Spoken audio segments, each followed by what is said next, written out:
Buenos días, mi nombre es Diego Moreira. Hoy me voy a ocupar de la adolescencia en tiempos del discurso capitalista, la subjetividad de una época. Parto de los siguientes párrafos.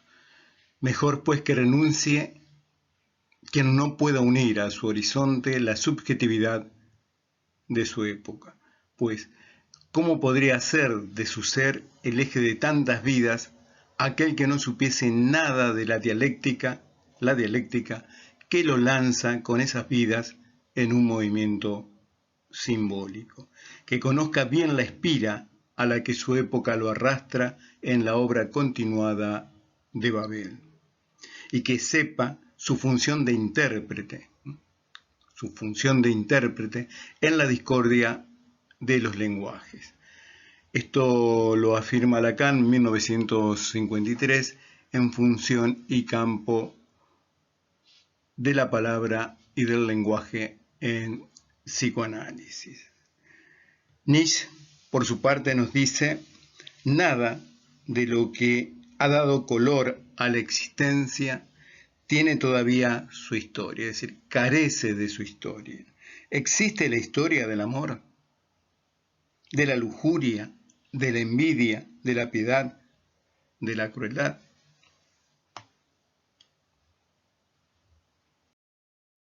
Bien, aquí me voy a ocupar de la subjetividad. Este es un término que proviene del latín subjectivus, depende de otra cosa. Es decir, que se enlaza a este depender de otra cosa, que va a implicar la función de los deseos y el gozo, las demandas de la realidad, el otro con minúsculas, los imperativos del otro con mayúsculas, y un nombre que se enlaza al tiempo.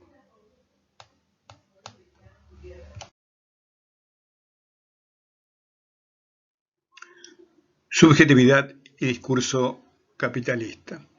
Este discurso se ha escindido en dos modalidades: el correspondiente al amo moderno y otro amo, el posmoderno o ultramoderno de un mundo virtual, sin olvidar el amo antiguo considerado y propuesto por Lacan.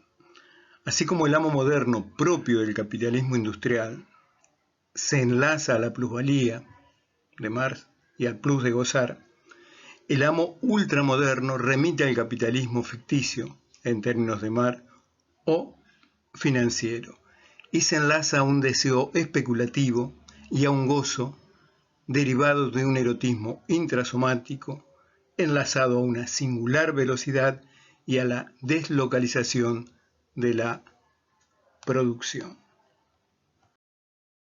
Subjetividad y fetichismo. El fetichismo trabajado por Marx, Freud y Lacan adquiere mayor relevancia y singularidad. Nos es consabido que el fetichismo, la mercancía, el dinero de Marx, en su escisión instaura la personificación de las cosas. Por ejemplo, los mercados están nerviosos, y la cosificación del sujeto. Por ejemplo, el terciopelo, cuando Freud se ocupa del fetichismo. La teoría del fetiche llevó a Marx a sostener que la desvalorización del mundo humano crece en razón directa de la valorización del mundo de las cosas. En pocas ocasiones Marx recurre al término ideología. Por el contrario, privilegia y de forma notoria el término fetichismo.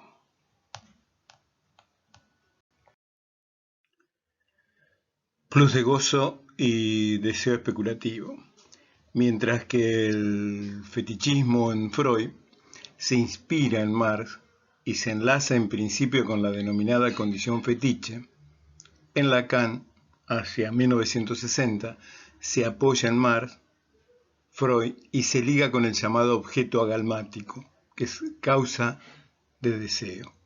Ahora bien, el plus de gozar y el deseo especulativo están direccionados por dos poderes, daimon y tiché. dos términos griegos que implican daimon, un demonio incontrolable, y tiché, el azar en la repetición.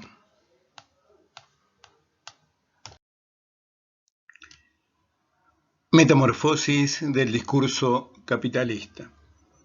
Con la destrucción en 1989 del muro de Berlín y la discusión del ALCA, es decir, del Área de Libre Comercio Americana en Mar del Plata, hacia el 2005 en Argentina, con antecedentes en la Guerra de Malvinas, cobró relevancia el capital financiero o ficticio, que implica un deseo especulativo y un gozo específico, sobre otro industrial. Estoy hablando de una metamorfosis del discurso capitalista ante la escasez de recursos naturales, como el oro, la plata, el petróleo, el cobre, el zinc, el litio, el agua, los alimentos, entre otros. Nos es consabida la escasez de agua en diferentes partes del mundo y en Indoamérica tenemos dos países afectados por esta escasez. Me refiero a México y Chile. En el caso nuestro, Argentina, disponemos del acuífero Guaraní, una gran reserva de agua dulce. Hace pocas semanas me he enterado que el agua ha sido motivo de cotización en la Bolsa de Valores de Nueva York. La insuficiencia de recursos a nivel mundial ha determinado la insensata limitación del desarrollo de las fuerzas productivas. Es decir, al faltar, digamos, estos elementos, no pueden seguir desarrollándose las fuerzas productivas, la producción, y que entran en contradicción con las relaciones sociales, también de producción, que implican la propiedad privada, el desarrollo tecnológico y su derivación en una pobreza cada vez mayor de nuestra población.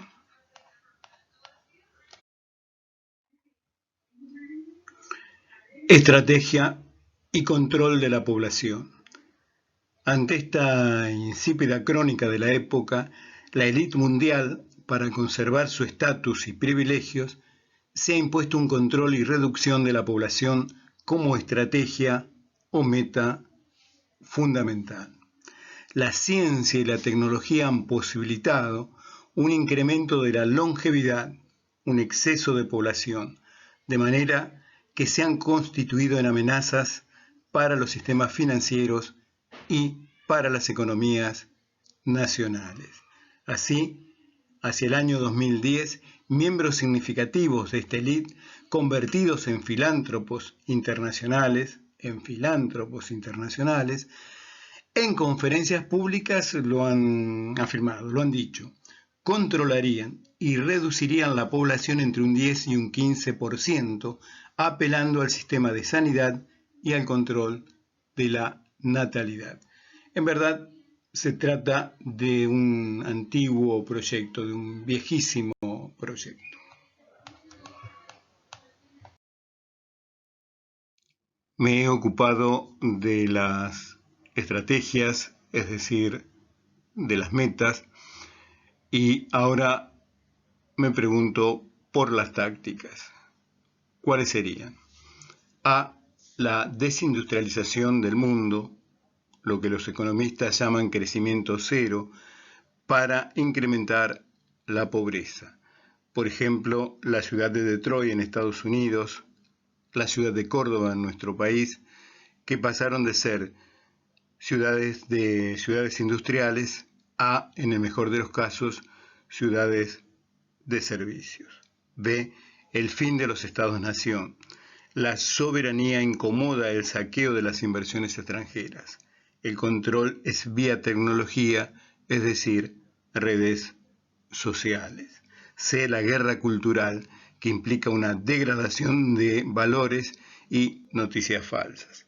Así, es notorio a nivel internacional, y también nacional la contradicción entre un discurso especulativo, un deseo y un gozo de la misma índole que se constituyen en tóxico, y un discurso capitalista que se sustenta en un trabajo productivo y en la extracción de plusvalía, ambos sujetos a un impetuoso ideal de ganancias y cantidad.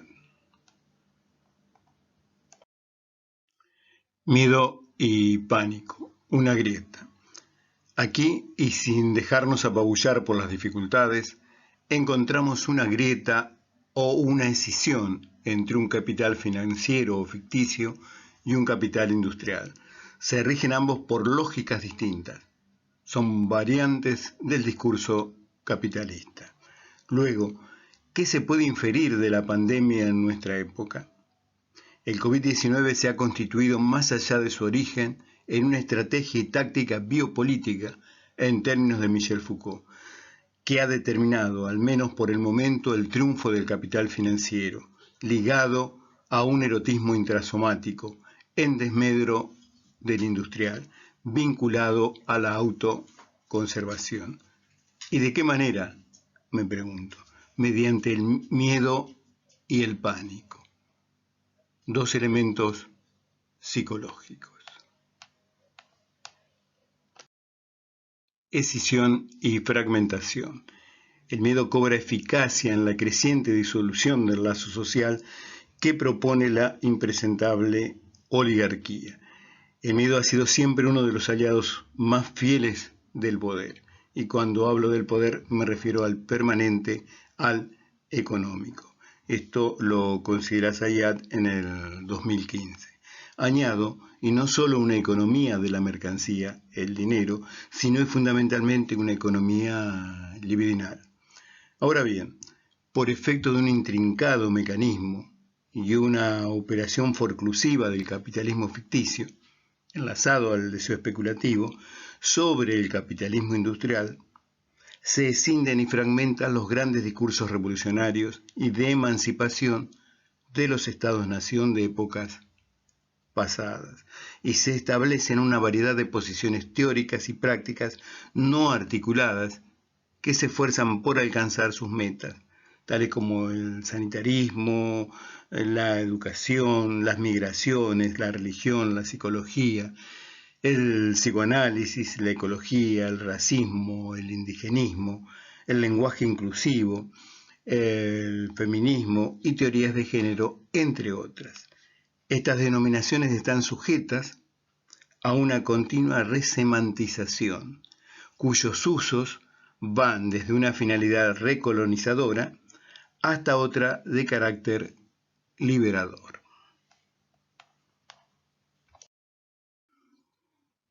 Un discurso productivo y un discurso especulativo. Incluso considero que en nuestro país este destino fatal adquiere relevancia en la Guerra de Malvinas. Así tenemos que un sentir y un derecho del pueblo argentino es instrumentado por sectores vinculados a organizaciones internacionales que conducen el movimiento popular en función de sus propios intereses. Enzarzadas estas posiciones escindidas en controversias y disputas internas promovidas por contradicciones locales, en toda Indoamérica prácticamente. Así tenemos una severa contradicción entre un discurso especulativo, fundamentalista, en el sanitarismo por ejemplo, y un discurso productivo vinculado al prestigio de la medicina local. De esta manera, un lazo cuantitativo en desmedro de un vínculo comunitario de carácter popular ha cobrado relevancia. En cada una de estas posiciones se reproduce la contradicción entre un sector productivo vinculado a la autoconservación y otro especulativo vinculado al erotismo intrasomático sostenido por empresas multinacionales y bancos. El discurso productivo, el discurso especulativo y la forclusión. En tiempos no lejanos del capitalismo industrial, todas estas posiciones o sectores tales como la educación, la salud, el sanitarismo, las migraciones, la religión, la psicología, el psicoanálisis, la ecología, el racismo, el indigenismo, el feminismo, las teorías de género, entre otras, se constituían en reivindicaciones y derechos legítimos y luchaban y avanzaban en el marco, en el contexto de un movimiento social y político organizado, enlazado a la autoconservación, incluso a la conservación de la especie en términos de Freud. Me refiero a los movimientos marxistas, socialistas, reformistas, entre otros. Acontece entonces una primera forclusión capitalista que va a fragmentar estos movimientos y cada sector inicia un itinerario propio, se constituye en una minoría aislada.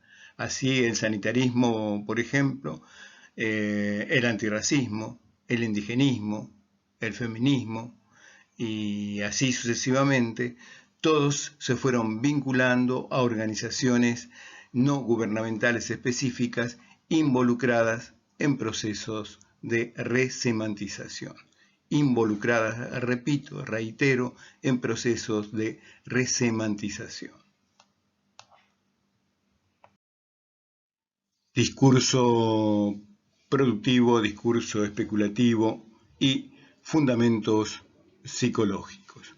Una segunda forclusión capitalista montó sobre estas auténticas y legítimas reivindicaciones un discurso falaz y especulativo.